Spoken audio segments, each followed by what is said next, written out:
I arrived at the house and found it empty. Only a cruel note on the door. It said I should figure out life on my own. I am Loretta, 78 years old, an ex-pharmacist with a heavy hand and a clear mind. They thought they left me in ruins, but they forgot to check under the kitchen floor. The taxi pulled away, kicking up a cloud of dust on the unpaved street, and I stood there, right in front of the ochre facade. I knew better than the lines on my own hands. The silence was the first thing that didn't fit.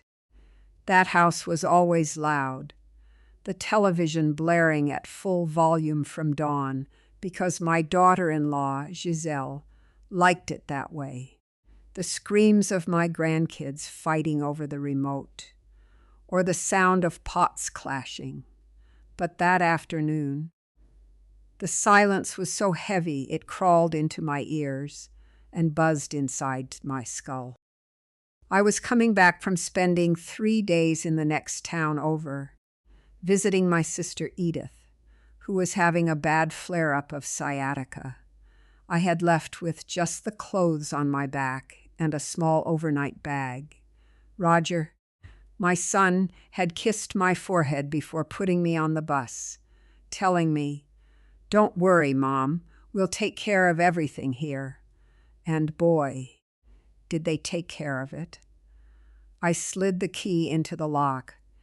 It turned with shocking ease, as if the mechanism had been freshly oiled, or as if the door no longer guarded anything worth protecting. I pushed the old wood, and the usual creak echoed in the hallway. But this time the echo was monstrous. There was nothing there. The entryway, where the mirror stand and the ceramic umbrella holder used to be, was a desert. All that remained was a rectangular mark on the wall, a ghost of dust where that mirror had hung for 20 years. I felt a sudden cold, a sharp stab in my stomach that had absolutely nothing to do with hunger. I walked slowly, dragging my orthopedic shoes, my heart beating against my ribs like a trapped bird. "Roger," I called out, even though I already knew the answer. My voice bounced off the naked walls. I moved toward the living room. They had taken everything: the green velvet sofa, the coffee table, the heavy drapes I had sewn myself a decade ago. On the floor, scraps of newspaper and old masking tape were the only witnesses to the getaway. This wasn't a robbery. Thieves leave chaos. They ransack drawers. They break glass. This had been a move, a methodical, planned move, executed with the precision of a surgeon cutting out a tumor. And apparently, the tumor was me. It was on the kitchen door where I found the note. It was taped at eye level with a piece of black electrical tape. Just a sheet of notebook paper ripped out in a hurry. I recognized Giselle's spiky, nervous handwriting. "Things got too hard, and we don't all fit in the new place. You've always been tough. We hope you find your way. Mom, please don't look for us. We need a fresh start without burdens." I read the note once, twice. By the third time, the letters started to dance because tears of rage were blurring my vision. It wasn't sadness I was feeling. I swear that on my mother's grave, it was a white, hot fury, the kind that crawls up your spine and makes your ears burn. Without burdens. That's what they called me. Me, the woman who gave them the roof they slept under. Me, the woman who sold the downtown pharmacy, my beloved drugstore, to pay off Roger's gambling debts 15 years ago. Me, the one who watched the kids whenever Giselle claimed she was depressed and spent the whole day shopping. I let myself drop to the kitchen floor, because my legs just wouldn't hold me anymore. The floor was freezing. I looked around. They had taken the stove, the refrigerator, even the light bulbs out of the fixtures. They only left the trash, a bald, beaten-up broom in the corner, and a pile of black garbage bags filled with clothes I instantly recognized. They were my dresses, my coats, my shawls, dumped there like dirty rags. I sat there on those worn-out patterned tiles for what felt like an eternity. I thought about Roger, my only son, a 45-year-old man who never learned how to tie his own shoes, always just drifting with the current, or rather, drifting with whatever woman he had next to him. Giselle never loved me. From the first day she stepped into this house, she looked at me the way you look at an old piece of furniture that ruins a modern room. She smells like old people, she would say when she thought I couldn't hear. But they underestimated Loretta. They thought that just because my hair was white and I walked slow, my brain had shrunk too. They forgot I was a pharmacist for 40 years. I know how to measure.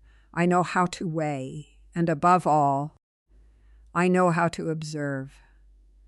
I know the difference between a remedy that cures and a poison that kills you slowly. And they had been feeding me poison in little spoonfuls of contempt for years. I wiped my tears with the back of my hand.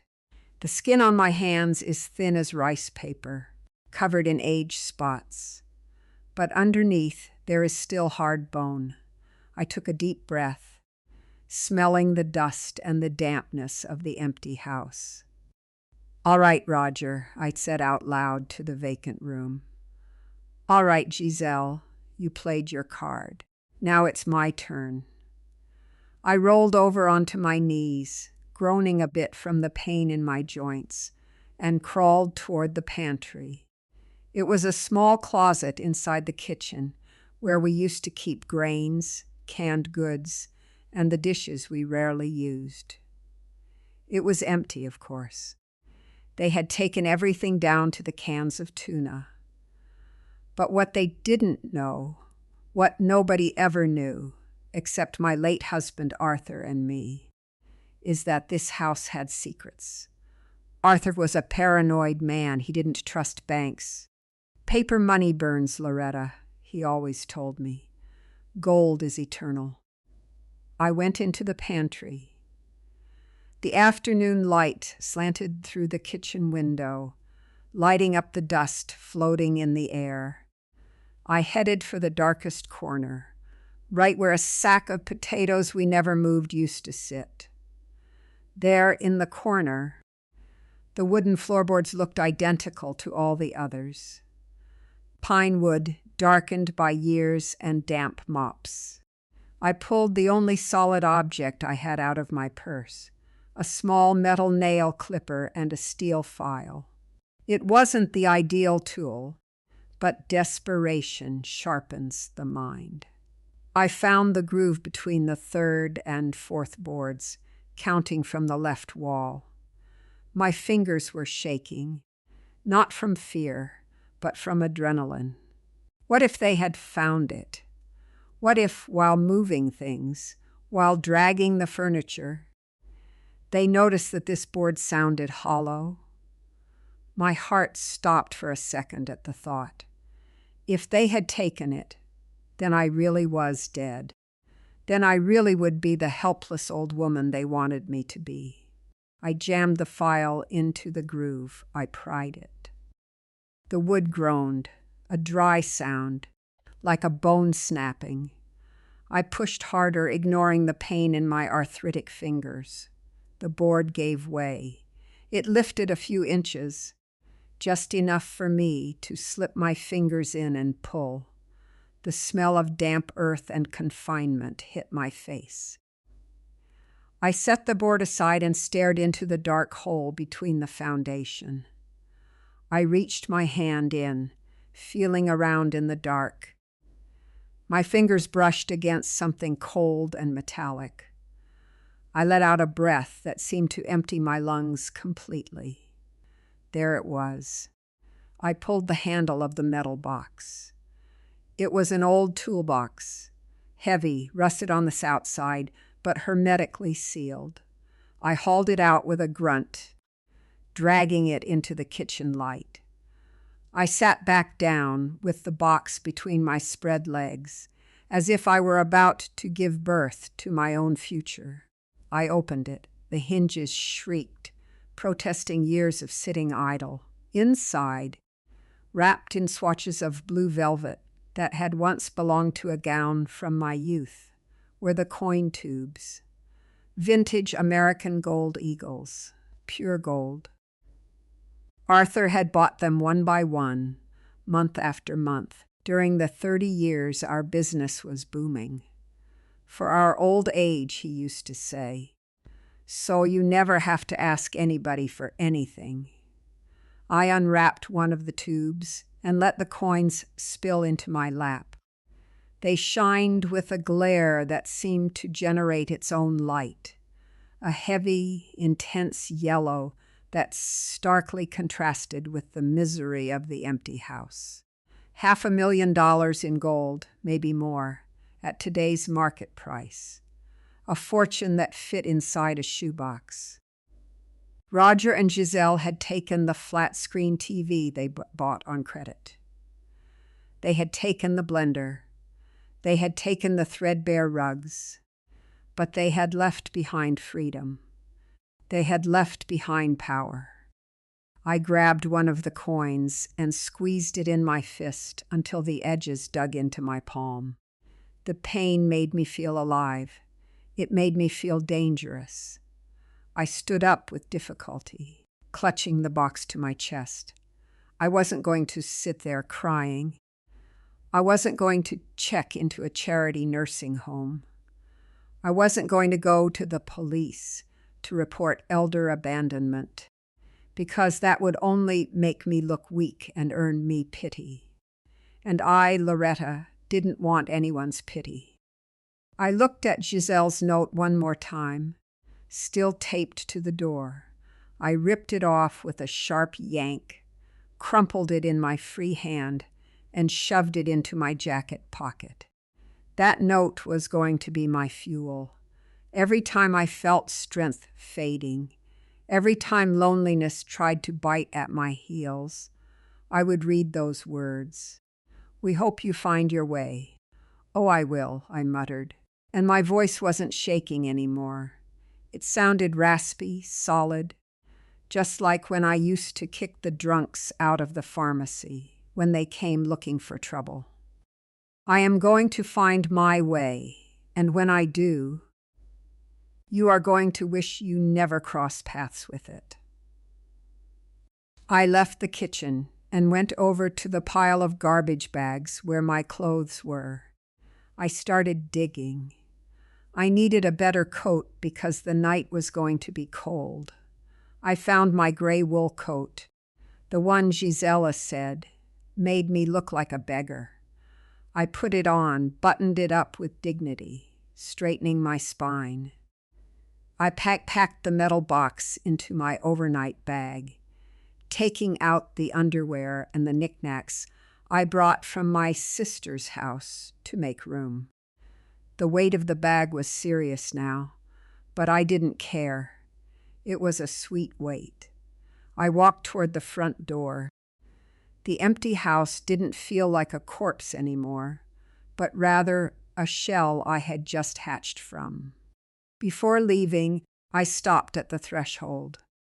I looked back into the dark interior. "Goodbye, house," I said. "You were good, but they poisoned you." I shut the door behind me. I didn't lock it. Why bother? There was nothing left inside worth stealing. And the only thing worth anything was walking right out into the street with me. The evening was settling in, and the street lights were starting to flicker. I walked to the main avenue to flag down a cab. I wasn't going to my sister's house. She was a good woman, but she had a big mouth, and she would end up telling someone where I was. I needed to disappear so I could be reborn. A taxi pulled up. The driver, a young kid blasting music, looked at me in the rearview mirror. "Where to? Grandma?" The grandma comment annoyed me, but I let it slide. I patted the bag on my lap, feeling the outline of the metal box through the fabric. "The Emperor Hotel," I said. The kid looked at me, stunned. The Emperor was the most expensive, elegant hotel in the city, the kind of place where foreign tourists and politicians stayed. "Look, lady, that place is real pricey." "You sure?" "There are cheaper motels around here if you want." I stared dead into his eyes through the rear-view mirror. I raised my chin and gave him a half-smile, the kind that doesn't reach your eyes but makes it clear you aren't playing games. "Young man, I didn't ask you for the price," I told him. "I told you where we're going. Drive." The kid swallowed hard, nodded, and put the car in gear. While the city rolled past the window, lights and shadows blending in the dusk, I started crunching numbers in my head. Not just money numbers, but time numbers. I was 78. I maybe had 5, 10, or 20 years left if I had the genetics of my Aunt Gertrude, who made it to 100. I had enough time. Time to settle in, time to transform, and above all, time to prepare the lesson my son and his wife would never forget. They thought they were throwing me in the trash. They didn't know I was a seed. We pulled up to the hotel.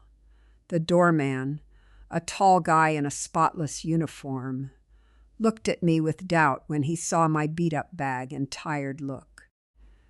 But I marched straight to the reception desk with my head held high, my orthopedic shoes hitting the marble floor like combat boots. "Good evening," I said to the receptionist, a blonde girl who looked at me with the exact same condescension Giselle always used. "I need a suite for a month to start." "Ma'am," she began, using that sugary voice people use on the elderly or stupid children, "our rates are quite high, and we require a credit card or a cash deposit up front." I opened my purse. I didn't pull out the gold. Obviously, that would have been reckless. Instead, I pulled out a stack of bills I kept for medical emergencies in a hidden wallet. What little was left of my pension that I hadn't handed over to them. They were old bills, but legal tender all the same. I dropped $200 bills on the counter, enough for one night and a solid tip. "I'll go to the bank tomorrow to handle the currency exchange," I lied effortlessly. "For now, take it out of this and have dinner sent up to my room. I want lobster and champagne." The girl's eyes went wide as saucers. The shift in her attitude was instant.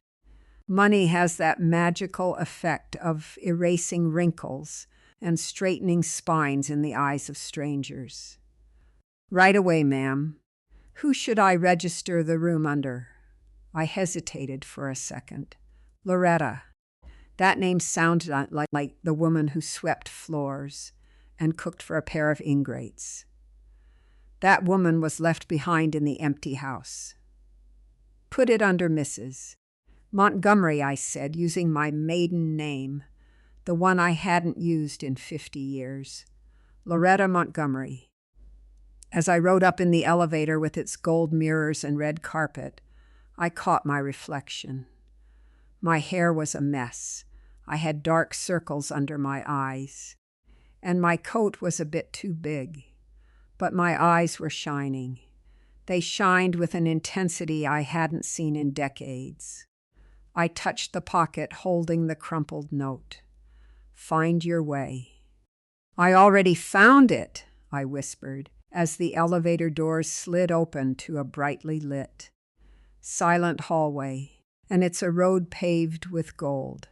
That night I slept on Egyptian cotton sheets, with the metal box shoved under my pillow like a loaded gun, dreaming not of the past, but of the exquisite revenge of living well. Sunlight filtered through the heavy burgundy velvet curtains, drawing a line of fire across the carpet.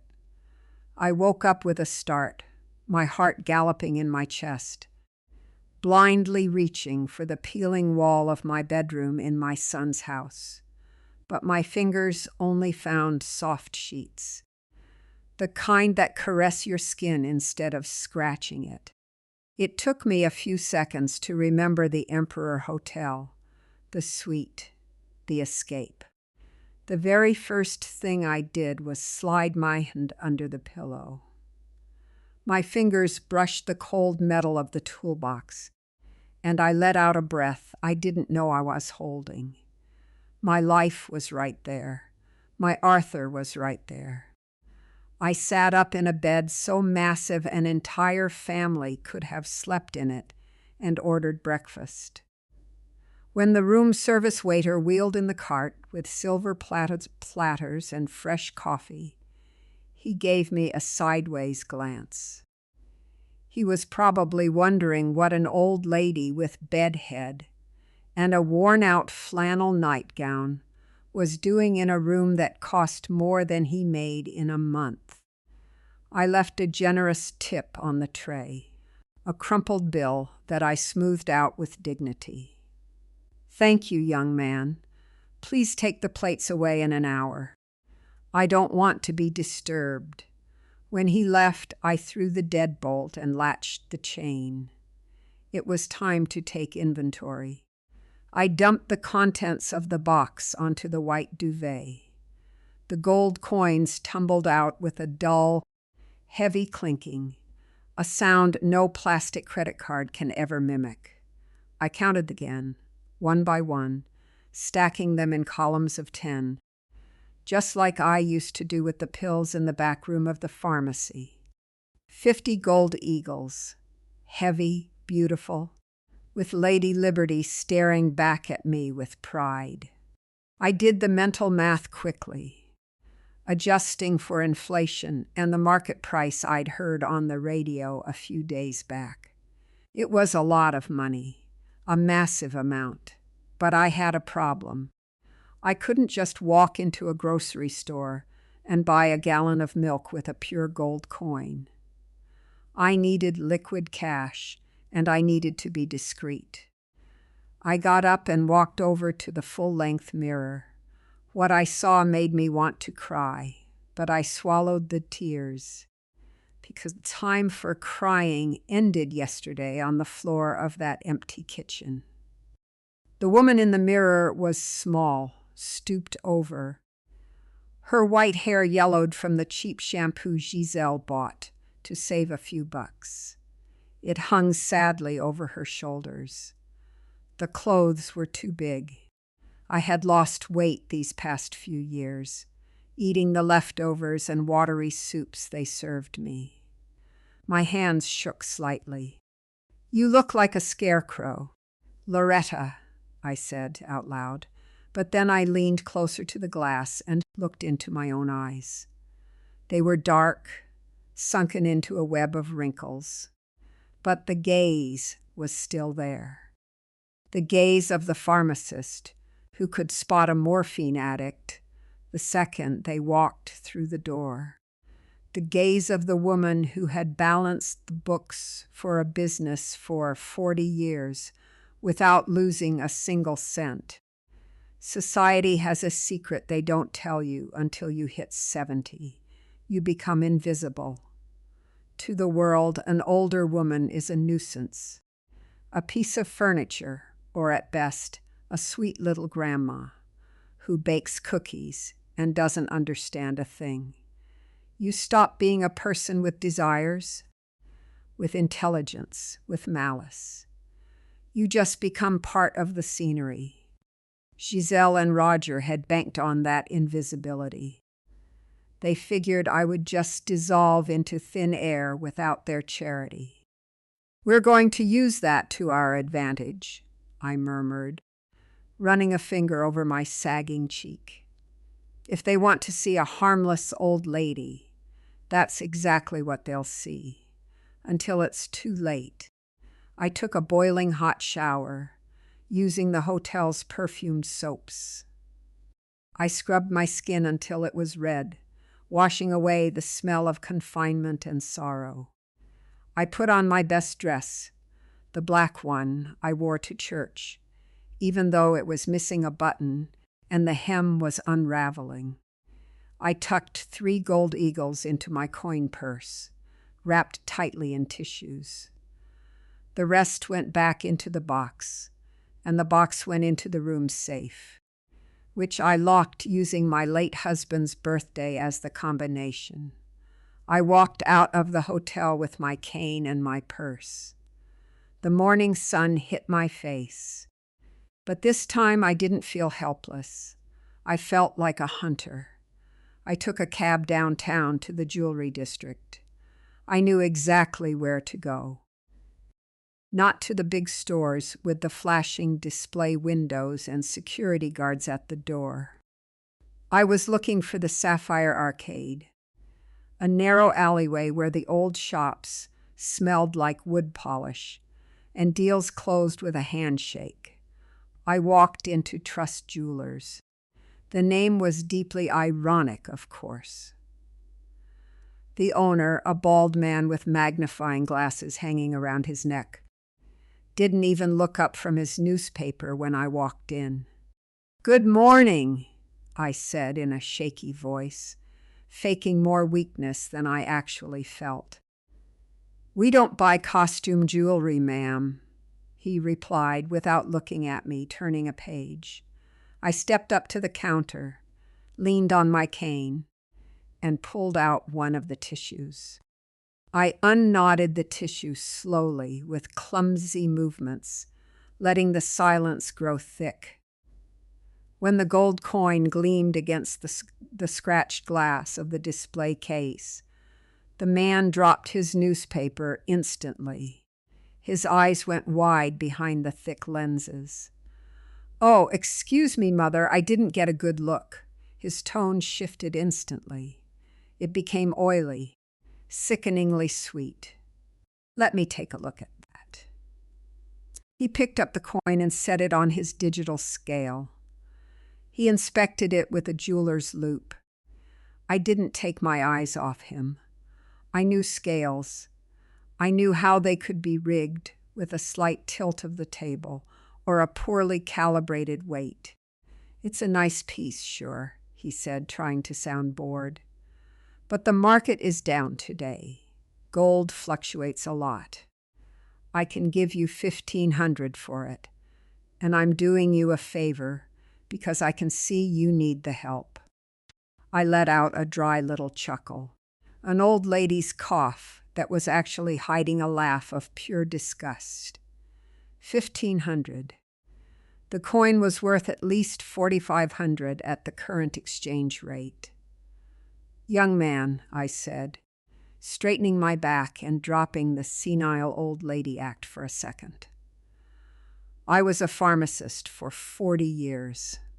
I know what a gram weighs, and I know what my gold is worth. That coin is from 1947, 90% purity. The price of gold closed up on the market yesterday.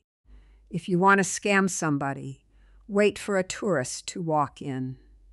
The man blinked, stunned by the shift in my tone. He looked into my eyes and saw there was no fear, only calculation. $3,500, he said, the sugary voice completely gone. $4,200 cash, large bills, and I have 2 more right here. You treat me fair, I'll come back with others. You try to rob me of a single dime, and I'm walking over to Gregory's on the corner. He always liked me. The jeweler swallowed hard. Mentioning his competition sealed the deal. 4,000 each. That's my final offer. I have to resell these, lady. I have to eat too. Deal, I said, slipping right back into my fragile old lady routine. $12,000 and a little velvet bag to carry the cash, please. I'd hate to get mugged. I walked out of the jewelry store half an hour later with a heavy purse and a light heart. $12,000. It was more money than Roger had made in the last 2 years with his failed business ventures. I walked down the pedestrian street, dodging people rushing by, staring at their phones. They bumped into me, brushed me with their bags, and didn't even apologize. To them, I was just a roadblock on the sidewalk, a slow old woman standing in the way of progress. I stopped in front of a window display. It was an upscale boutique, the kind where they don't put price tags on the clothes because, if you have to ask, you can't afford it. There was a charcoal gray wool suit, classic cut, flawless, and a camel coat that screamed authority. The 2 salesgirls, young kids painted up like dolls, were gossiping at the counter. They saw me walk in, and their eyes scanned my old clothes, my beaten-up orthopedic shoes. They went right back to their conversation without even greeting me. "Excuse me," I said. "We'll be right with you," one said, not looking up from her phone. I walked over to the gray suit. I touched the fabric. "Ma'am, please don't touch if you aren't going to buy." "The fabric is delicate," the other one yelled from across the room. I smiled. This was the moment. I pulled the stack of bills out of my purse. Not all of it, just enough to show the thickness, the color of high-denomination bills.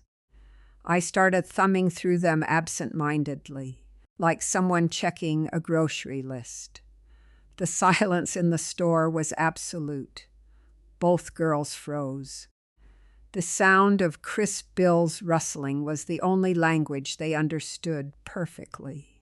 "Oh, I am so sorry, ma'am," said the one who had yelled at me, sprinting over with a fake smile glued to her face. "We didn't recognize you. Are you looking for anything specific? We have some gorgeous sets that just arrived from Italy." I looked at her with pure ice, lowering imaginary glasses on my nose. "I want that suit and the coat in the window. And I need silk blouses, no cheap polyester. And I want to try on comfortable shoes, but made of quality leather." "Of course, absolutely. Please step into the private fitting room. We'll bring you some sparkling water. Or would you prefer coffee?"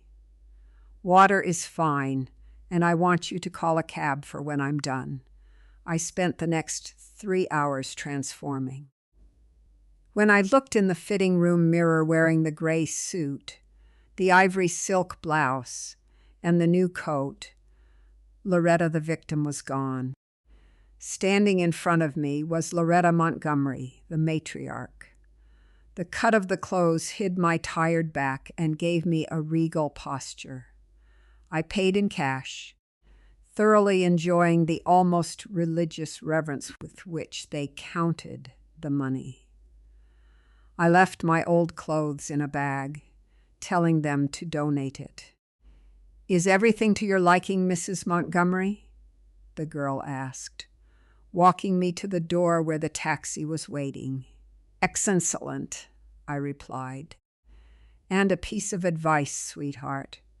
Never judge a book by its worn-out cover. Sometimes the pages inside are made of gold." I got into the cab feeling powerful. but the clothes were just the disguise. Now I needed the weapon.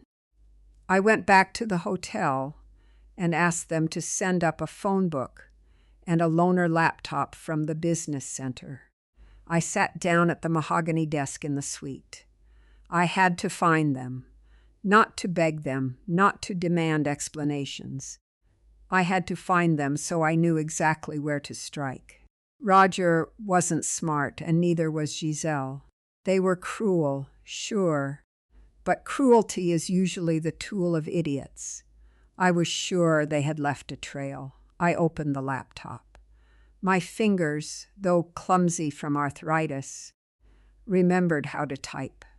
We had modernized the pharmacy system years ago, and I was the first one to learn it. I searched social media. Giselle was addicted to posting her life, bragging about things she didn't have. I searched her name, Giselle the Divine. Private profile. Damn it. I searched for my grandkids. The oldest, Kevin, 15 years old. Public profile. There it was. A photo uploaded 6 hours ago. You could see an electric blue wall, and in the background, through a window, there was a very distinct water tower with red and white stripes. I smiled. I knew that tower. It was the Oak Creek neighborhood across town, a new subdivision of cookie-cutter homes that look pretty on the outside but have paper-thin walls. They had moved to the neighborhood for the newly rich, which was really just the newly in debt. I jotted down the reference in a leather notebook I bought in the hotel lobby. I have the money, I have the visual, I have the location. But I wasn't going to go there yet. No, revenge is a dish best served cold, and I had the patience of someone who has waited a lifetime. I needed more information. I needed to know who owned that new house, how much they paid in rent, where Roger was working now. I picked up the hotel phone and dialed a number I knew by heart, an old customer from the pharmacy, a guy who used to be a cop and now worked as a private investigator, a guy who I had floated insulin for his mother for years. He owed me favors. "Talk to me," a raspy voice answered. "Sullivan, it's Loretta, the pharmacist." There was silence on the other end. "Miss Loretta, wow. It's been a long time. How can I help you? Are you sick?" "No, Sullivan, I'm better than ever. But I need your services. I need you to dig up everything on a family that just moved to Oak Creek. Debts, contracts, vices, schedules, all of it. That costs money, Miss Loretta, and it takes time." "Money is no object," I said with a firm voice. "And time, well, I have all the time in the world. I want you to be my eyes and ears. I want to know when they breathe and when they cough." "Got it? Who's the target?" I took a deep breath. Saying my son's name as a target left a bitter taste in my mouth, like bile. But I remembered the note on the door. "Without burdens. Roger Miller and his wife Giselle." "Your son, Miss Loretta?" Sullivan asked, his voice full of confusion. "My son died the day he left me dumped in an empty house." "Sullivan, this man is just a debtor, and I'm going to collect the debt." I hung up the phone, walked over to the window, and watched the city lights starting to turn on. Down below, the cars looked like glowing ants. I felt giant. I felt dangerous. The invisibility of old age was my cloak. The gold was my sword, and my family. My family was going to learn that a mother is either respected or she is feared. I poured myself a glass of wine from the minibar. I toasted my own reflection in the window glass. "Cheers, Loretta," I whispered. "The game has just begun." Sullivan felt so out of place in the Emperor Hotel suite that he didn't even dare lean his back against the Italian leather sofa. He held his crumpled hat in his hands and looked around as if he expected security to kick the door down and toss him out at any second. I, on the other hand, poured tea into porcelain cups. So fine the light passed right through them, pouring with the calm of someone born to rule. "Drink your tea, Sullivan. It doesn't bite," I told him, sliding the saucer toward him. He nodded and took a loud sip, burning his lips. Then he placed a thick manila folder on the glass table. It was the report, my diagnosis. "Miss Loretta, things are uglier than we thought." He started, lowering his voice. "Your boy, Roger, isn't just a son, he's a terrible money manager." I opened the folder. The photos were blurry, taken from a distance, but perfectly clear to my eyes, which were used to deciphering illegible doctors' prescriptions. There was the new house in the Oak Creek neighborhood. A modern build, the kind that looks like stacked shoeboxes with too much glass and too little. Privacy. "Give me the symptoms, doctor," I joked bitterly, adjusting my glasses. "For starters, they paid for the move with a loan," Sullivan said, pointing at a document, "and he didn't go to a bank. Roger signed some promissory notes with Chuck Gorman. Do you know who that is?" I felt a chill. Of course I knew. Chuck was a loan shark from the bad side of town who charged 20% interest a month. And if you didn't pay, he collected it out of your kneecaps. Roger had stuck his head right in the lion's mouth just to satisfy Giselle's delusions of grandeur. "How much?" I asked. 50 grand. For the deposit on the house, the moving truck, and to buy some minimalist living room, set the missus wanted. They're already 2 weeks behind. Chuck already sent a couple of goons to knock on their door. I turned the page. There were photos of Giselle. She was wearing new clothes, but in the photo where she was carrying grocery bags, I could see the labels. Bulk rice, the cheapest noodles, not a single cut of meat. They were living purely on appearances. "And the house," Sullivan continued, pointing to a photocopied lease agreement. "It's a rental, obviously. The owner is a guy named Barrows, a guy living in the capital who is desperate to sell the property because he needs cash. Flow. Roger swore to him that he'd buy the house in 6 months, a lie the size of a cathedral, because your son just got bumped down to part-time at the car dealership. He couldn't sell a tricycle, Miss Loretta." I closed the folder.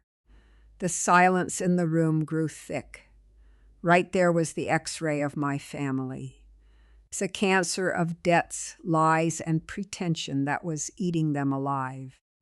I could have felt pity. A normal mother would have felt the urge to run over there, pay off Chuck, stock their pantry, and say, "I'm here." But I wasn't a normal mother. I was the woman they had left on the curb like an old dog. And when old dogs survive, they learn new tricks. "Thank you, Sullivan," I said, pulling an envelope of cash from my purse. "Here's your fee and a little extra. I need you to set up 2 meetings for me tomorrow." "With who, boss?" "First with Chuck Gorman, and second with Mr. Barrows, the owner of the house." Sullivan almost choked on his tea. "Miss Loretta, with all due respect, Chuck doesn't take meetings with elderly ladies over coffee. That guy is dangerous." "So am I, Sullivan," I replied, tracing the gold rim of my teacup. "So am I." Chuck Gorman's office smelled like stale tobacco and cheap disinfectant, a mix that turned my stomach. It was in the back room of a pawn shop downtown.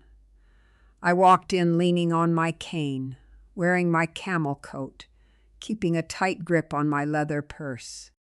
Two massive guys guarding the door looked at me with a smirk and let me pass, probably thinking I was there to pawn Grandma's jewelry. Chuck was counting bills behind a metal desk. He was a fat man with skin gleaming with sweat, wearing a gold chain so thick it looked like a dog collar. "You lost, little mother," he said without looking up. "We don't hand out charity here." "I'm not looking for charity, Mr. Gorman," I said with a steady voice, sitting down in the plastic chair across from him without waiting for an invitation. "I'm looking to do business. I'm here to buy debt." The man snapped his head up. His pig-like eyes scanned me top to bottom, pausing on the quality of my clothes and the steadiness of my gloved hands. "What debt?" "Roger Miller's. I know he owes you 50 grand plus interest. And I know you don't have the patience to collect from a starving deadbeat who doesn't have a pot to piss in." Chuck let out a laugh that made his double chin jiggle. "That idiot." "Yeah, I'm about to send him a physical reminder. What are you to him? His rich grandma?" "Let's just say I'm an investor with an interest in his moral solvency," I lied, keeping my face deadpan.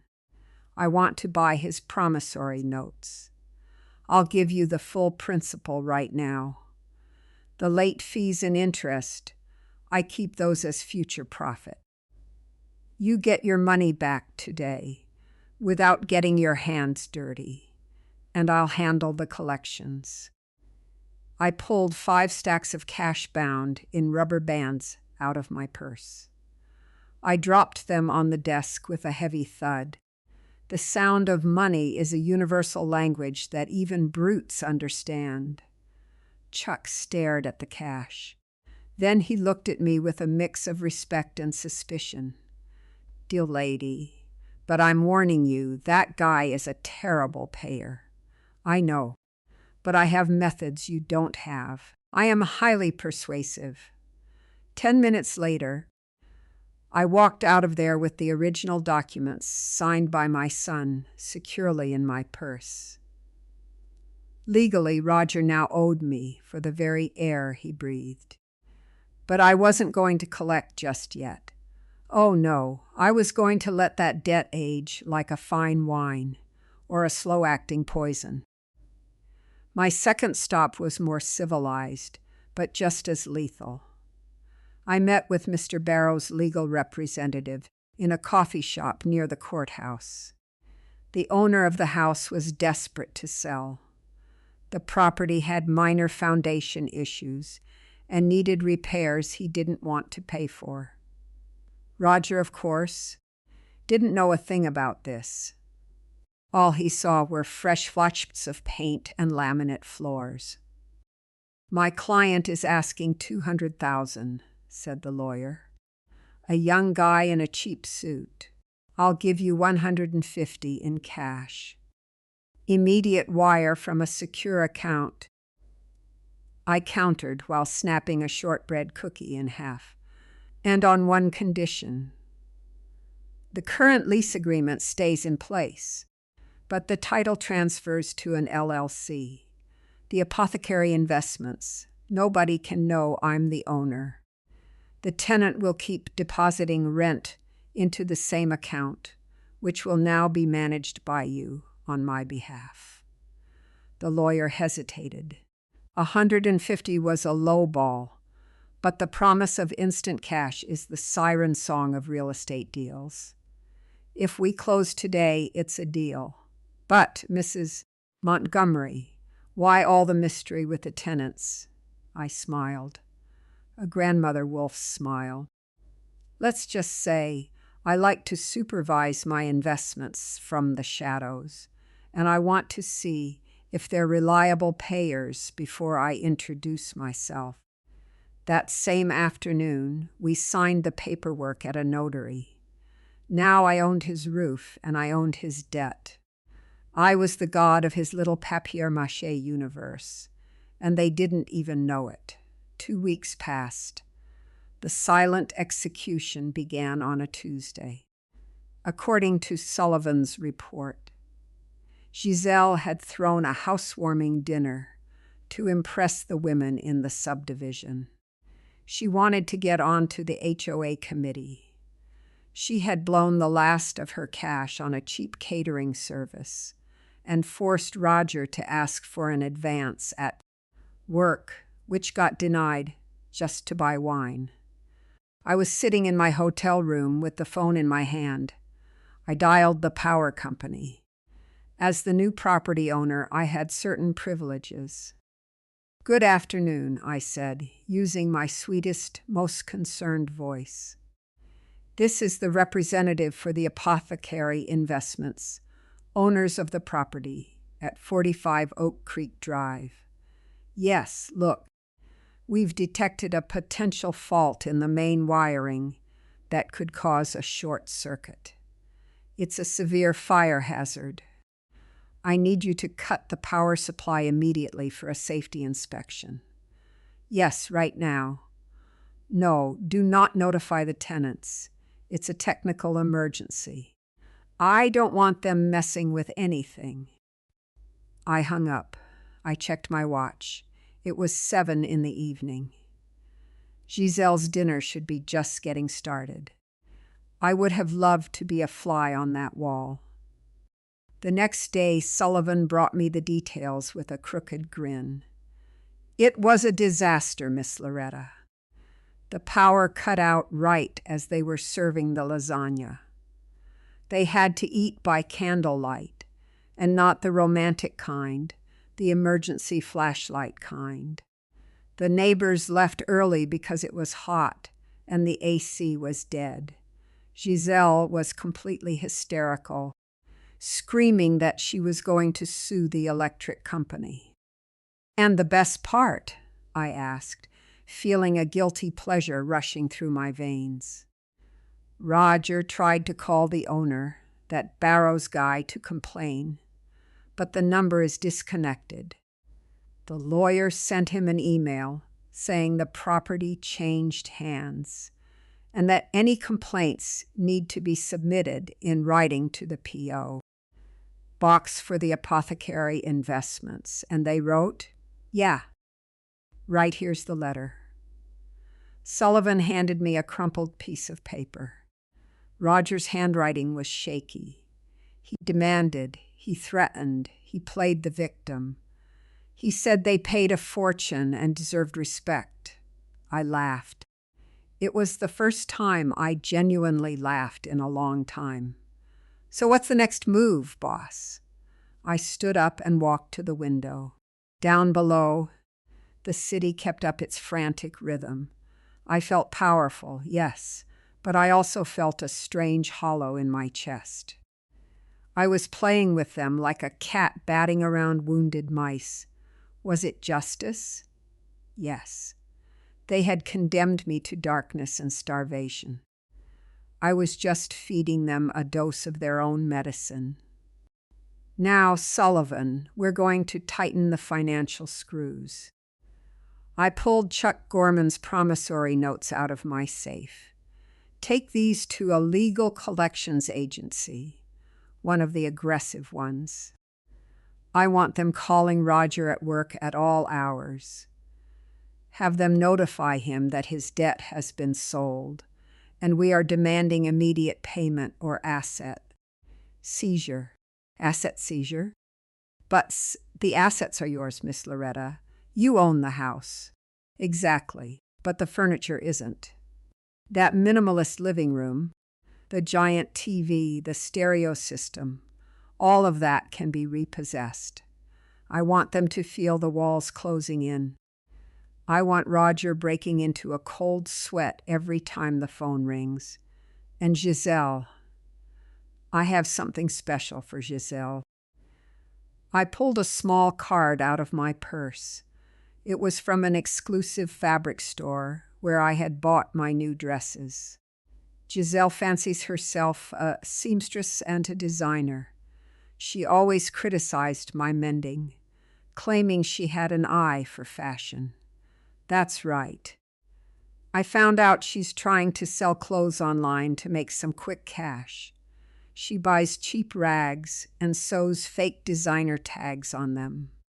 I want you to place a massive order with her, a huge order for evening gowns. Tell her you're a buyer for a boutique. Get her excited. Make her spend money she doesn't have on materials. And then when she has it all ready, you cancel the order. You disappear. Leave her with the inventory and the debt from the fabric. Sullivan looked at me with a respect that bordered on terror. You don't play around. Miss Loretta, those are war tactics. They declared war the day they taped that note to my door, Sullivan. I am just finishing the battle. That night I dreamed about my old pharmacy. I dreamed I was compounding a master formula. I was weighing the ingredients with millimeter precision. A pinch of fear, 2 grams of uncertainty, an ounce of desperation, all mixed in the mortar of loneliness. I woke up before dawn. I felt strong. My arthritis pain seemed to have faded, as if the adrenaline of revenge was the ultimate painkiller. I went over to the desk and opened the ledger I had started keeping. In the assets column was my gold, my security. In the liabilities column was the dignity they had stolen from me. I still had a long way to go to balance the scales. Mid-morning, my phone rang. It was the lawyer for the shell company I had set up. Mrs. Montgomery, we have a problem, or an opportunity, depending on how you look at it. Tell me. Your tenant, Mr. Miller, just called management. He says he can't pay the full rent this month. He's asking for an extension. He says his mother is very sick and he's been hit with heavy medical bills. I gripped the receiver until my knuckles turned white. Using my name, using me as an excuse for his failures when they didn't even know if I was dead or alive. Roger's audacity knew no limits. Lying about the mother he abandoned just to get pity from a faceless landlord. The white-hot fury crawled up my spine again, fast and hot. Not a single day of extension, I said with an icy voice. Tell him the contract is strict. If he doesn't pay by the 5th, the eviction process starts. And tell him something else. Tell him the owner of the company is an older, very strict woman who absolutely despises liars. Understood. Do you want us to proceed with the eviction notice if he misses the payment? Draft the paperwork, but don't send it yet. I want him to suffer the anticipation. The fear of the punch hurts more than the punch itself. I hung up. I looked in the mirror. The woman staring back at me was no longer the sweet little old lady. Her lips were a tight line, and her eyes were hard. I was turning into something new, something forged in the fire of resentment. I grabbed my purse. I was going for a walk. I wanted to stroll past the car dealership where Roger worked. I wanted to watch him from the sidewalk across the street. See the panic on his face. Watch him loosen his cheap tie, because he felt like he couldn't breathe. I walked out of the hotel and the doorman bowed slightly. Good morning, Mrs. Montgomery. Taxi? No, I'll walk today. I need to see the real world. I walked among the people, feeling invisible and all-powerful at the same time. I held the control over their lives right in the palm of my wrinkled hand. I could crush them right now, but that would be entirely too fast. They needed to understand. They needed to learn what it means to be totally alone, without a roof, without a safety net. They had to find their way, just like they wished for me. Only I was making damn sure their way was covered in sharp rocks, thorns, and dead ends. And at the end of that maze, when they had nowhere left to run, I would be standing there waiting for them. Not as the victim, but as fate itself. The phone in the Emperor Hotel suite rang at exactly 9 a.m. It was a civilized hour for bad news, I thought, setting my coffee cup on the porcelain saucer. On the other end of the line was Mr. Barrows, the man managing my shell corporation. "Mrs. Montgomery," he said with a heavy voice. The fish took the bait and swallowed the hook, line, and sinker. I felt a cold jab of satisfaction in my gut, exactly like when you swallow a strong antacid. "Give me the details, counselor. Don't skimp on the symptoms." "Your son, excuse me, the tenant." Roger Miller was just served with the wage garnishment notice at the dealership. He threw a massive fit, screamed that it was a mistake, that his mother was loaded. Barrows took an uncomfortable pause. "They fired him, ma'am. Management doesn't want employees with legal trouble bringing debt collectors onto the showroom floor." I closed my eyes for a second. Roger, my son, the boy whose scraped knees I used to clean with mercurochrome and blow on until they stopped stinging, was now out on the street, without a job, without money, and soon without a roof. A piece of my mother's heart wanted to leap out and run to save him. But my mind, that pharmacist's mind that knows some gangrenes can only be cured by amputating, kept me planted firmly in the chair. "And the wife?" I asked, hardening my tone. "Giselle is having a total meltdown. The phantom fabric supplier is demanding payment for the materials she already cut and ruined. Nobody is buying the dresses. They are cornered, ma'am. They've called the office 3 times begging for mercy on the rent." "Good," I said, smoothing the skirt of my gray suit. "It's time for a house call. Do you want me to go over there with the eviction notice?" "No. Counselor, I want you to tell them that the owner of the property, the president of the Apothecary Investments, is coming personally to inspect the premises before signing the eviction order. Tell them it is their one and only chance to negotiate. Schedule it for 5 p.m. I want both of them there, and make sure the kids are not there. I don't want my grandkids watching their parents crumble to pieces. Understood? I'll send a car for you. No, I'll take my own transportation. I'll see you there." I hung up the phone, stood up, and walked over to the full-length mirror. The woman staring back at me had absolutely nothing in common with the old lady sobbing on the floor of an empty kitchen a month ago. My white hair was styled in an elegant cut. My hands showed off a flawless manicure, and hanging around my neck was a thick gold chain holding a gold eagle coin. As I said, a constant reminder of my source of power.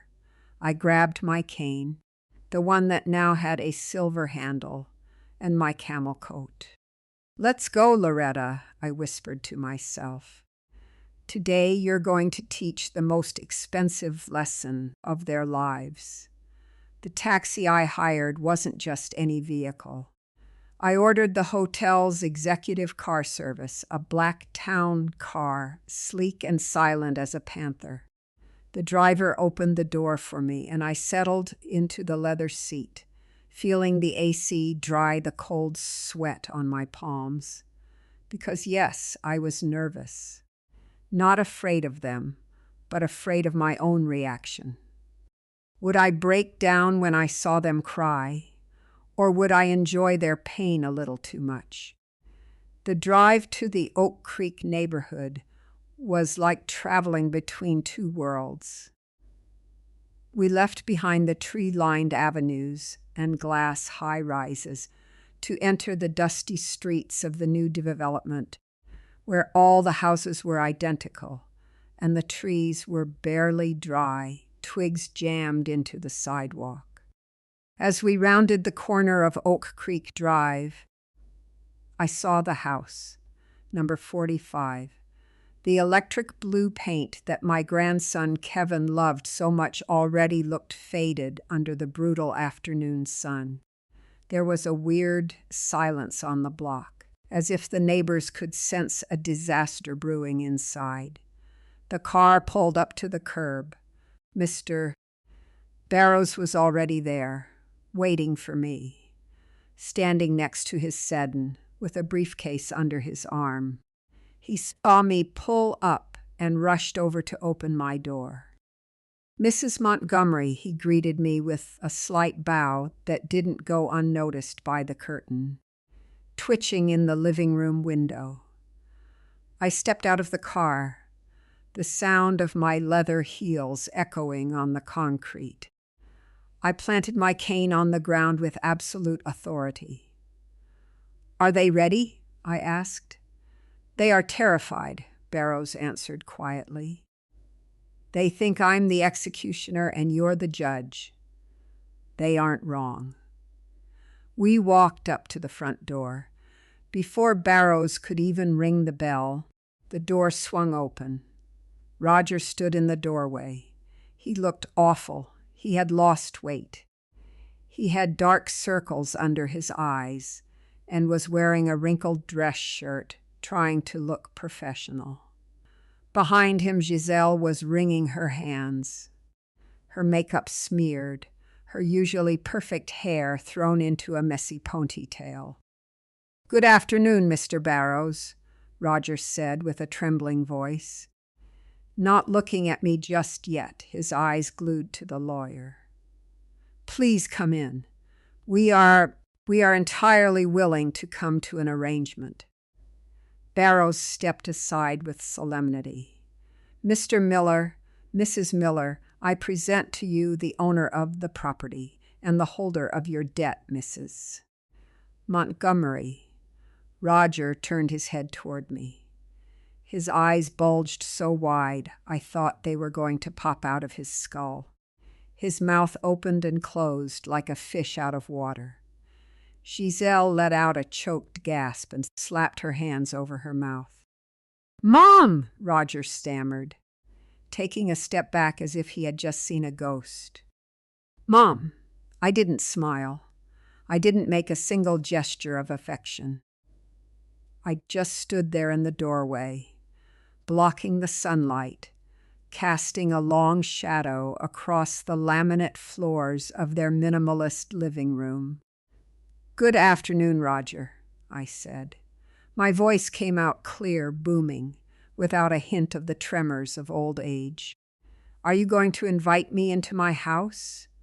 Or do I have to wait out here like a beggar?" "But," Giselle stuttered, staring at my coat, my jewelry, the luxury car idling behind me. "We don't understand. You were—" "I was what, Giselle?" I stepped into the house without asking permission, forcing them to step back. The smell of stale air and sheer stress was palpable. I was lost. I was dead. I was finding my way. I walked straight to the sofa, that modern gray piece of junk they bought with the loan shark's cash, and sat dead center like a queen on her throne. I rested my hands on the silver handle of my cane and stared right through them. "Sit down," I ordered. They obeyed instantly, collapsing into 2 dining chairs across from me, like scolded children sent to the principal's office. "Mom, for God's sake, what is all this?" Roger tried to scrape together some composure, but the sweat pouring down his forehead gave him away. The lawyer said the owner was coming. The apothecary investments. "I am the apothecary investments." I cut him off cold. "I am the owner of this house, Roger. I bought the property a month ago, when your old landlord was desperate to sell. And I am also the owner of the promissory notes you signed over to Chuck Gorman. I bought your debt." The silence that followed was absolute. I could hear the refrigerator humming in the kitchen. Roger went pale, almost green. Giselle looked at me with a mix of horror and raw calculation, her eyes scanning my expensive clothes, trying to do the math. "That's impossible," Giselle whispered. "You didn't have any money. You sold the pharmacy years ago. You blew through it all. You were a burden." I slammed my cane against the floor. It sounded like a gunshot. "Watch your mouth, little girl," I snapped. "The only burden here was you two. For years you sucked my blood, my energy, and my savings dry. And when you thought I had nothing left, you tossed me in the trash like an old piece of furniture." I leaned forward, locking my eyes onto my son's. "Do you remember the note, Roger? 'We hope you find your way, Mom.' Well, I found it. It turns out my way was paved with exactly what you two were too stupid to see." "What are you talking about?" he asked, his voice cracking. "The old house, the house you left totally empty. You took the curtains, the light bulbs, even the trash, but you never looked down. You never had the curiosity or the respect for the past to figure out what your father and I built. I reached into my purse and pulled out one of the gold eagles. I tossed it onto the glass coffee table. The gold coin spun on its edge, gleaming with a hypnotic glare, ringing out with a pure metallic ping that echoed off the cheap walls of the house. Both of their eyes locked onto the coin. "Gold," Roger whispered. "That's real. 50 of those, Roger. 50 gold eagles your father stashed under the floorboards in the pantry. I was sitting right on top of them while you two made me feel completely useless. I was sitting right on top of them the day you left me completely alone." Giselle made an instinctive move to touch the coin, but I was faster. I pinned her hand down with the tip of my cane. She yanked her fingers back like she'd been burned. "Don't touch," I said. "That isn't yours. It never was." Roger buried his face in his hands, pulling at his hair. He started crying, an ugly, loud, pathetic wail of desperation and delayed regret. "Mom, forgive me. We didn't know what to do. We were desperate. The debt was drowning us. We thought you'd be better off with your sister, that she'd take care of you." "Bullshit!" I yelled, and my voice rattled the windows. "Stop lying. You told me to figure out my own life. You didn't even give me an address. And the worst part, Roger, the part I will never forgive you for, is what you did 2 weeks ago." Roger looked up, confused through his tears. "What? You used my name. You told the property manager you couldn't pay rent because your mother was deathly ill. You killed me and made me sick purely for your own convenience. You used me as an excuse for your utter incompetence while I was alive, healthy, and watching your every move. Roger dropped his head in defeat. He had no defense. Shame hung over his shoulders like a heavy cloak. So what now? Giselle asked, her voice barely a whisper. Are you going to throw us out on the street? Is that what you want? Revenge? I leaned back into the sofa, reclaiming my regal posture. I looked around the pretentious, loveless house. I could, I said calmly. I have the signed eviction notice right there in the lawyer's briefcase. I hold your defaulted promissory notes. I could repossess your furniture, take your car, and leave you on the curb with your garbage bags, exactly like you did to me. It would be poetic justice, don't you think? Nobody answered. All you could hear was Roger's heavy breathing. But I dragged the word out. Unlike you two, I haven't forgotten that blood is blood, and I am not going to let my grandkids, Kevin and little Sophia, sleep under a bridge because their parents are completely useless. I saw a flash of hope in Giselle's eyes. Massive mistake. Don't get it twisted. Giselle, this isn't charity. This is a corporate restructuring. I signaled to Mr. Barrows.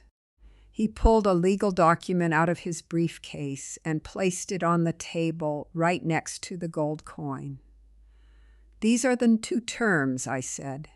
First, you stay in the house, but no longer as tenants in control of your own destiny.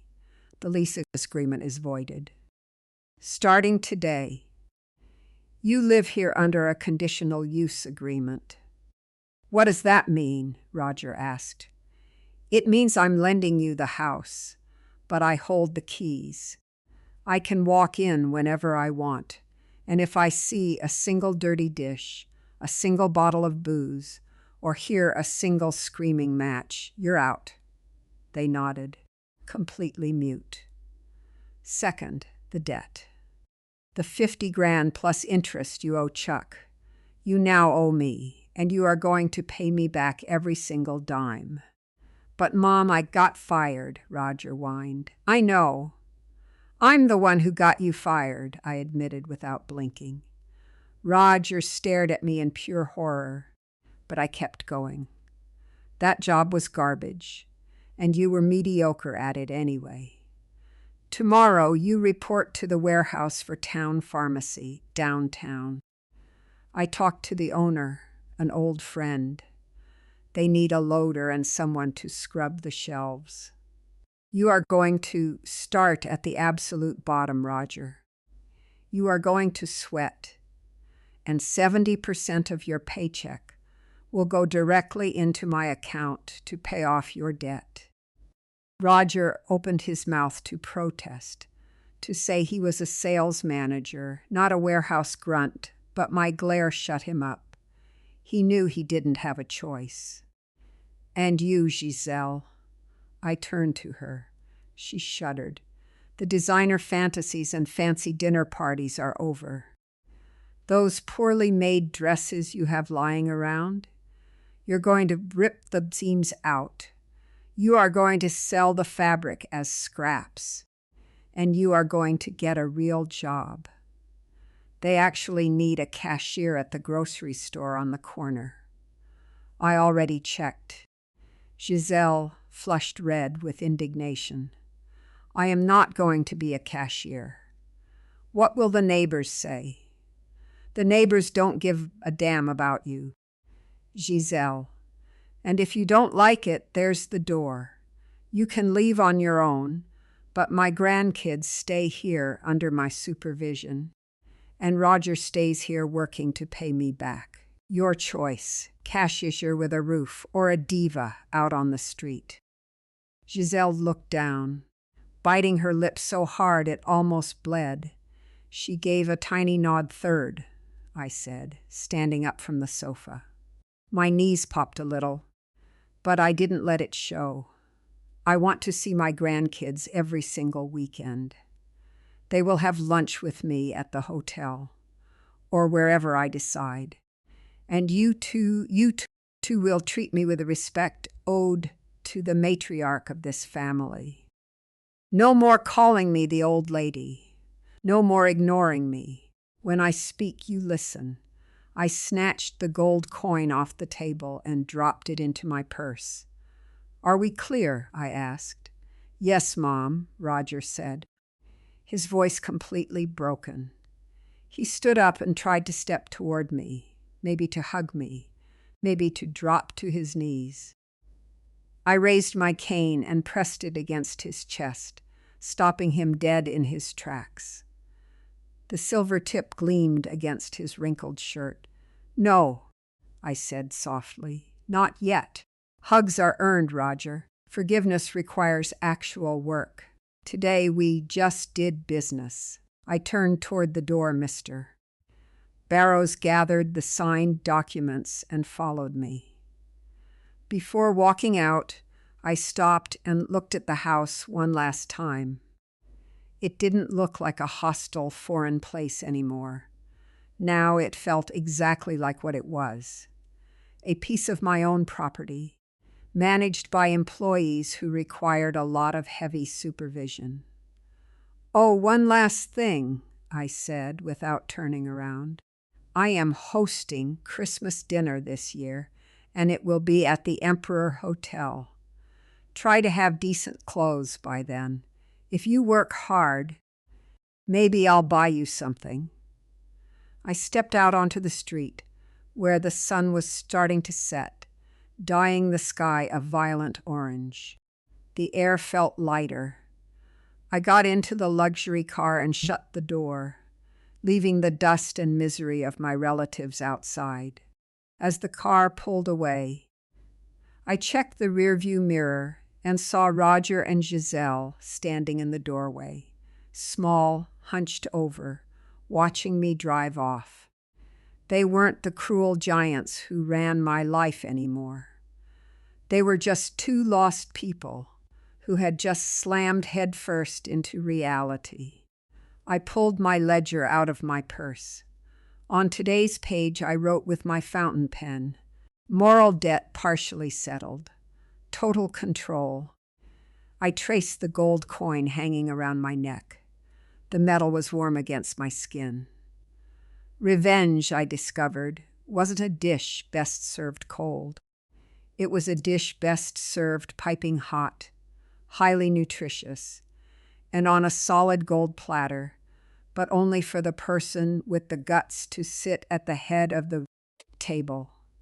Back to the hotel, please, I told the driver, and put on some upbeat music. Today I am celebrating my rebirth. The car glided through the streets, taking me back to my ivory tower, while behind me, in that electric blue house, my family's real education was just beginning. 6 months have passed since I decided to stop being the old piece of furniture and became the master of the chessboard. December rolled in with that dry cold that sinks into your bones. But this time, it didn't find me shivering under a threadbare blanket in someone else's house. It found me on the terrace of the presidential suite at the Emperor Hotel, wrapped in a cashmere shawl that cost more than Roger made in a month during his prime, watching the Christmas decorate the city down below. The air smelled like pine and roasted chestnuts. That smell used to make me nostalgic, used to make me think of my late Arthur and the dinners I cooked for a family that never deserved me. Now, the smell of Christmas just smells like victory, like a positive balance sheet. I adjusted my glasses and checked my wristwatch, a delicate piece of white gold. There was half an hour left until dinner. My family should be arriving soon. I smiled at the thought of that word. family. It was no longer an unconditional blood tie. Now it was a corporate structure that I managed with an iron fist and a velvet glove. I stood up and walked over to the full-length mirror. The Loretta staring back at me had a straight spine. The silver toner they applied at the hotel salon made my hair shine like the moon, and the midnight blue velvet dress hid the years and highlighted the absolute authority. "You're ready, old girl," I told myself, giving the mirror a wink. Today, we close out the fiscal year. I went down to the private dining room I had booked. I didn't want to eat in the main restaurant. I needed privacy for what I had to say. The Viceroy room was perfect. Red damask wallpaper, a long mahogany table, and a roaring fireplace. When I walked in, the waiter stood at attention. "Good evening, Mrs. Montgomery. Is everything to your liking?" asked the maitre, a man who already knew I wouldn't tolerate a single water spot on a glass. "Excellent, Richard. Pour the wine, the good stuff. My guests won't know the difference between this and vinegar, but I will." At 8 o'clock on the dot, the door opened. They walked in single file like terrified ducklings. First Roger, then Giselle, and finally my grandkids, Kevin and little Sophia.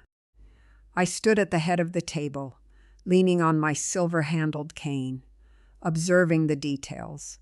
Always the details. Roger had changed. He looked thinner. Yes, but the bloat from booze and a lazy lifestyle had completely vanished from his face. He was wearing a suit I recognized. It was an old one I bought him 5 years ago, but it was clean and pressed.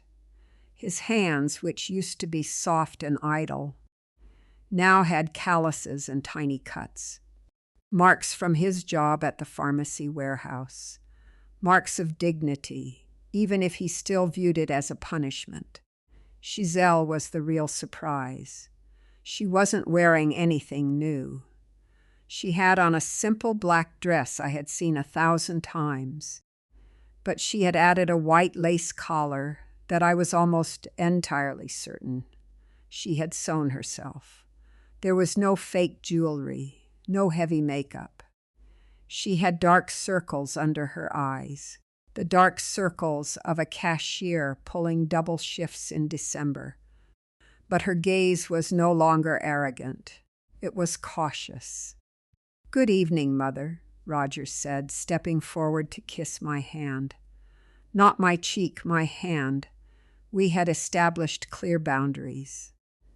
"Good evening, Roger, Giselle, kids."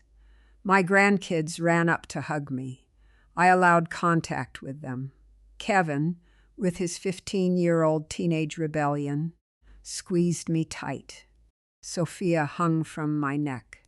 "Grandma, you smell rich," the little girl exclaimed. "I smell like success, sweetie." I whispered in her ear, "Sit down. We have a lot to celebrate." The dinner proceeded with a bizarre formality. At first, the only sound was the clinking of silver against porcelain. Roger and Giselle ate eagerly, but with strict manners, terrified that one wrong move would make me snatch the plates away. "How's the warehouse job going, son?" I asked, slicing into my filet mignon. Roger wiped his mouth with his linen napkin before answering. "It's tough, Mom. The year-end inventory is brutal. I hauled boxes of cough syrup all day. Mr. Martinez says I'm slow, but I'm highly organized." I nodded, satisfied. Martinez was a friend of mine, but he never handed out free compliments to anybody. Organization is the foundation of wealth, Roger. If you can organize boxes, you can organize your life. And the payments? "Right on time, Mrs. Montgomery," Giselle chimed in, keeping her eyes on her plate. 70% check of his and 50% of mine were deposited into your account yesterday. I brought the receipts. She pulled a small envelope from her purse and placed it on the table, sliding it toward me between the candelabras.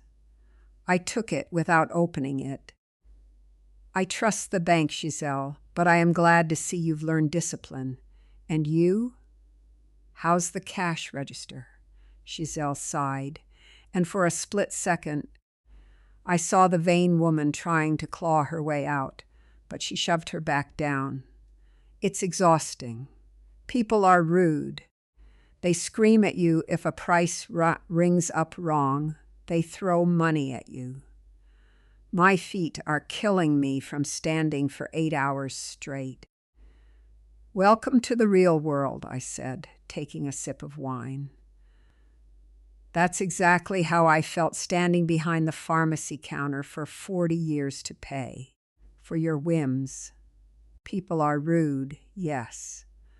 But the money you earn with those aching feet is worth infinitely more than any handout I could ever give you.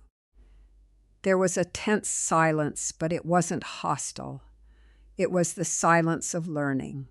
When dessert arrived, a Yule log dripping in chocolate, I decided it was time for the final reveal. I gave a signal and the waiters stepped out, shutting the double doors behind them. All right, I said, placing my hands flat on the table. We have reached the end of a very turbulent year. You tried to throw me away. I rebuilt myself. The accounts are now settled. But a family, or what's left of one, can't be managed purely on accounting ledgers. I pulled 4 gift boxes out from under my chair. They weren't massive, and they didn't have extravagant bows. For you, Kevin. I handed him a flat box. The kid opened it. Inside was a savings account passbook in his name and a small gold coin, a fractional gold eagle. Grandma, this is real gold, he said, eyes wide as dinner plates. It is your future, Kevin. That account has a college fund in it. I am the primary account holder until you turn 18. But the gold is yours right now. I want you to keep it, to feel its weight, and to understand that money isn't just paper you blow on designer sneakers. Money is security. It is freedom. Do not be like your father. Be like your grandfather, Arthur. Roger dropped his head in shame, but he didn't say a word. He knew I was right. For you, Sophia. I handed the little girl a box with a professional watercolor set and genuine sable hair brushes. I've seen your drawings from school. You have talent. Don't ever let anyone tell you art is useless, but don't ever let anyone support you either. Paint your own world, sweetie. Then I looked at the couple sitting across from me. The tension spiked in the room. Roger, Giselle, there is no gold for you, not yet. Gold is earned, not inherited by divine right. I handed them 2 envelopes. Roger opened his. It was a legal document. He read it, frowning. And then he looked at me in total disbelief. A life insurance policy? A life insurance policy in my name, I corrected him. Where you two are the beneficiaries, but with a trust clause. If I drop dead tomorrow, you don't get a single penny in cash. The money goes to an administrator who will pay for the kids' education and issue a modest monthly stipend for you, provided you both maintain steady employment. You're protecting us from ourselves, Roger murmured. For the first time in years, I saw admiration in his eyes, not just fear. Somebody had to do it. Since I failed to teach you that when you were a boy, I am teaching it to you now that you are an old man. Giselle opened her envelope. Inside was a brochure and a payment receipt. Advanced Tailoring and Industrial Pattern Making course, she read. I saw the collar on your dress, Giselle. You have skilled hands, even if you've only used them for idleness. Stop sewing fake tags onto cheap clothes. Learn how to make real clothes. The course starts in January. It's already paid for. It's night classes, so it won't interfere with your job as a cashier. Giselle stroked the paper, her eyes filled with tears. This time they were real tears. Thank you, Loretta, she said, her voice cracking. Nobody has ever invested in me before. They only ever gave me money to shut me up or to look pretty. Beauty fades, sweetheart. A trade stays with you. I leaned back in my chair, feeling a sweet exhaustion. I had achieved the impossible. I hadn't just recovered my fortune and my dignity. I had recovered something infinitely harder. I had straightened out the twisted branches of my family tree. I beat them straight with heavy doses of reality, sure, but they were straight now. Now listen to me very carefully, I said, hardening my tone one last time. The fact that we are having dinner here tonight does not mean the debt is wiped clean.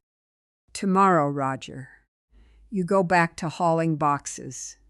Tomorrow, Giselle, you go back to the cash register. The house is still mine and I still hold the keys.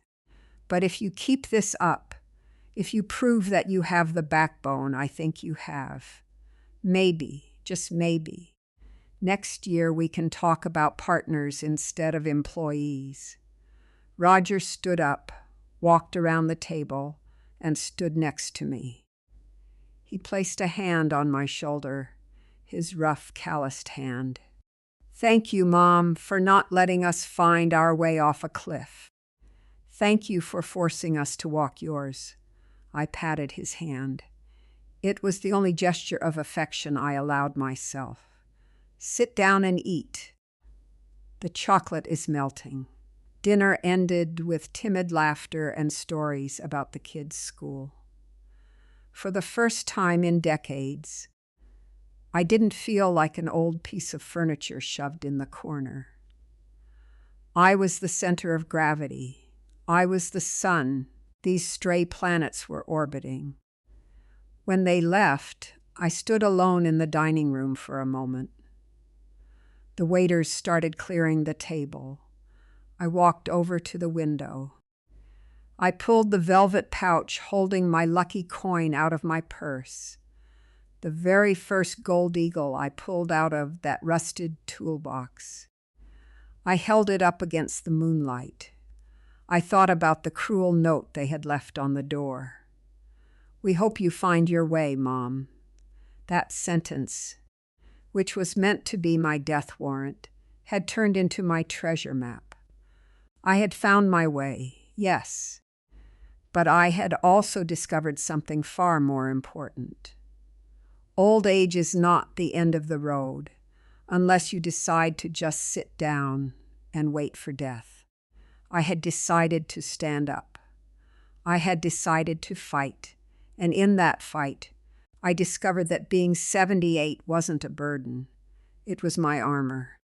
Arthur's gold gave me economic power, that's true, but it was my cunning, my experience as a pharmacist, my ability to measure out the exact doses of punishment and reward that gave me actual power. I walked out of the dining room and through the hotel lobby. The pianist was playing a soft melody. The guests greeted me with respect as I passed. Good evening, Mrs. Montgomery. Good evening. I went up to my suite, kicked off my orthopedic shoes, and sank my feet into the Persian rug. I poured myself a small glass of anise, just the way my husband used to like it.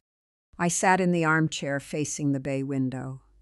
Down below, the city kept up its frantic rhythm, full of people running, buying, drowning in debt, living on pure appearances. Out there, somewhere in that new subdivision, my son and daughter-in-law were sleeping, exhausted, worried about waking up early for work. They were alive. They were learning, and I was totally fulfilled. I looked at my reflection in the dark window glass. I didn't see an old woman anymore. I saw a matriarch.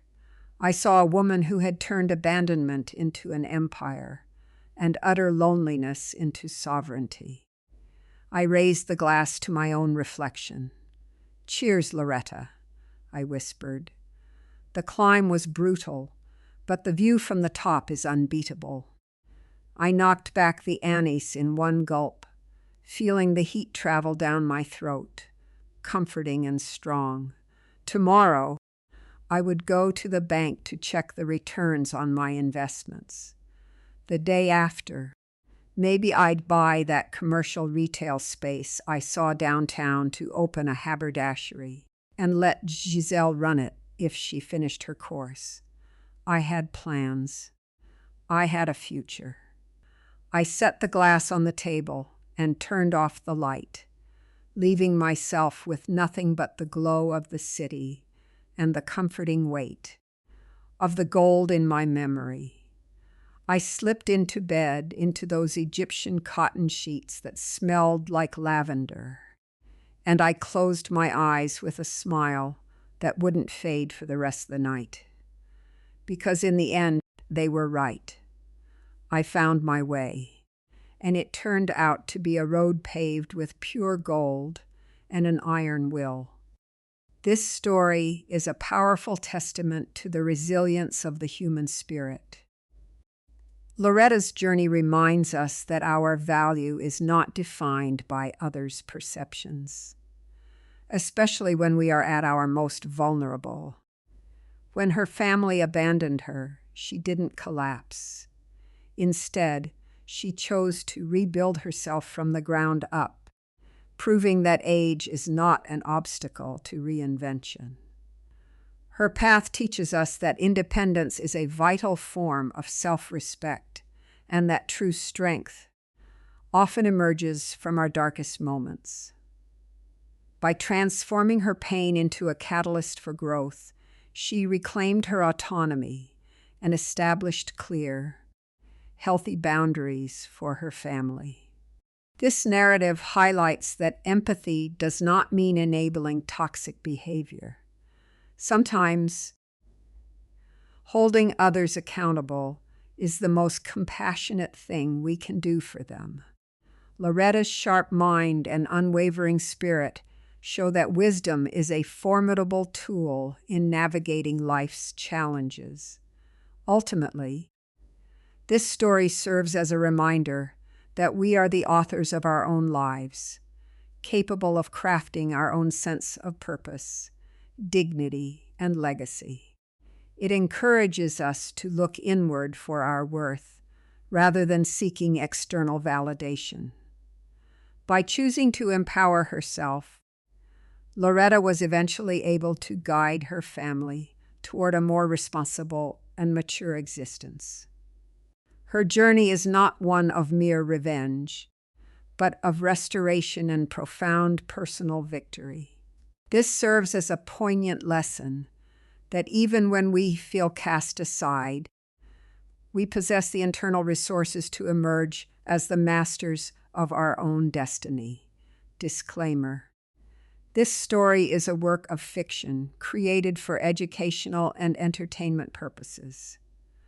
The themes of conflict resolution, family dynamics, and personal empowerment depicted here are intended to inspire reflection on one's own life choices and are not meant to be taken as professional advice.